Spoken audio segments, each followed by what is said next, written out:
What is denied by everyone but actually 100% real? The you in your head is not the you that everyone else knows/sees. In fact, every single person has a different view of who you are. The biggest trip of this discovery for me was considering that my evaluation of myself might actually be the least realistic. It's your actions that define you entirely in others people's eyes, whereas my definition of self is based almost entirely on internal thoughts. If some/most of those thoughts never translate into action, how real are they? You are much more likely to believe whatever side of the story you hear first. Kids know this one for sure. That's why you gotta rush to the door when mom or dad gets home so you can tell your side first before your siblings. But I think most people that have had to deal with the police also know this: whoever calls the cops first, wins. You are much more likely to believe whatever side of the story you hear first.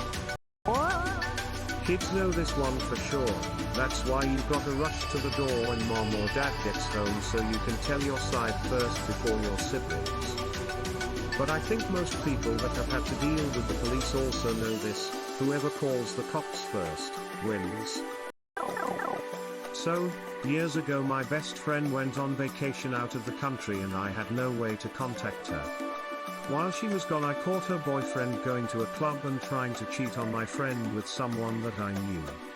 I had no way to tell my friend in real time and had to wait for her to come back from her trip. I knew I had to get to her before the boyfriend got to her with some made-up story. The boyfriend knew he had to beat me to the punch, and he did. This motherfucker met her at the airport and proposed to her before I could tell her what he was up to. Being addicted to your cell phone. I have a few friends who use their phones for work, so I understand it partly, but their face is staring at that screen constantly throughout the whole day, every single day. We're in some group texts and they not only respond within seconds to everything but they're posting all the time. I'm a teacher and they like to reiterate that we aren't in it for the money, but are in it for the kids. I guess that's true in crappy paying areas, but where I live, I'm there to be a good teacher, for a sizable salary. Without the money, I have zero desire to teach kids. Everyone is susceptible to bias. We all think it's something that just affects other people. Part of having bias always is that you think yours is the thought out reasonable and just one. People can be turned against each other easily, and sometimes they are both right or wrong. Edit, thanks to you/Datkif for pointing out that everyone is on a morally grey plane. BC I feel at least outside can always affect others' opinions, meaning things like background, inspirations, tradition, sometimes everything is just better discussed over a cup of tea emo, and if you like tea lol. Edit again. Sorry to mix this up again, I did not mean to say everyone is on a morally grey plane. Obviously there are people whose intentions are very often steered to the negative parts of life while others actively try to do something considered good. Look, doing what's best for yourself and everyone else is all we can really do, and everyone has biases because that's part of being human. It's natural, but that doesn't mean we can use that as a base to hurt others when we can do so much more, and it's not permanent at all. Nothing is. Just because a fish or something millions of years ago does not mean we won't grow gills again, and as sentients we have an amazing opportunity to be in the moment and do what for the greater good or whatever it might be. But I'm just a stranger and not a scientist or doctor, so you don't have to take my word for it. All this thinking makes my head hurt lol. Why did no one say debating the human conscience and existence is hard? I got a headache now lol. I don't even remember what I said, sorry, I'm bad at writing. We physically judge people when we first meet them. I'd just add it's not just about beauty. For example, I'm a psychological researcher, as opposed to a counselor/clinician. Lots of research shows that other features are very important to our quick judgments of others, including something called prototypicality, how much this person looks like the average person you're familiar with. More prototypical faces are seen as more trustworthy than less prototypical faces, for example. On average, anyway. Individuals still vary in how they make their judgments. But everyone, who can see, does make a judgment. Children don't bounce back quickly after a traumatic event, even if we like to think they do because they continue to function. Their brain just isn't yet equipped to deal with trauma, so handling the memory is delayed. That's how we get messed up adults who need therapy. We physically judge people when we first meet them. As a huge person and a skinny person, and now a big person. 1000%. MFs don't see shit past your looks. How was it going from skinny to huge? Asking for a friend? You're invisible. I went from 500 pounds to 240 pounds to about 330 pounds. I'm about 5 feet 11 inches. When I was down around 240 pounds, I noticed people were way more likely to make eye contact, to smile politely, to start up conversations in line at the store, etc. As I slowly gained weight again back up to 330 pounds, I started noticing how I became invisible again. No eye contact, no polite smiles I didn't instigate. Don't get me wrong, most people still respond politely, at least in the US, because despite all rumors, most Americans are a polite and friendly people. But they don't initiate anymore. I've heard this is amplified by being a woman. I'm a man, as my wife lost a ton of weight as well and was dumbfounded at the attention she was getting from men and women alike. She's 5 feet 8 inches, and when she got down to around 150 or so, she said the number of people holding open doors and offering her their shopping carts and politely offering to impregnate her skyrocketed. 2020 is 4.5 years ago. The release of the first Pokemon games are closer to the breakup of the Beatles than the present day. SpongeBob episode where Patrick says "Is this mayonnaise?" premiered before Billie Eilish and Greta Thunberg were born.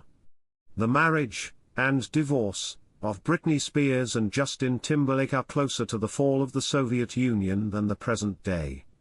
There will be people legally voting in the USA presidential election this year that never saw the Twin Towers, never saw Destiny's Child as a group, and have never lived in a YouTube-less world. Time is crazy. We physically judge people when we first meet them. Anybody who denies this does not live in a city. You have to make safety assessments about people you are seeing for the first time. Hey, am I seeing just another person, or an erratic homeless guy who might stab somebody? Yep, that is judging people. And it would be pretty unsafe not to. Money doesn't buy happiness. Watch me leave IKEA full of joy with a 100 centimeters plush shark. Money doesn't buy happiness is a complex statement. Because 98% of my problems would be solved by having lots of money. Money absolutely can buy comfort, which increases happiness and decreases stress. However, money cannot buy actual love and companionship from other human beings, nor can it always buy fulfillment. Sometimes money will allow you to be more fulfilled, but not always. So on one hand, yeah, money doesn't buy happiness, but on the other hand, sometimes it does buy happiness. The you in your head is not the you that everyone else knows/sees. In fact, every single person has a different view of who you are. The biggest trip of this discovery for me was considering that my evaluation of myself might actually be the least realistic. It's your actions that define you entirely in others people's eyes, whereas my definition of self is based almost entirely on internal thoughts.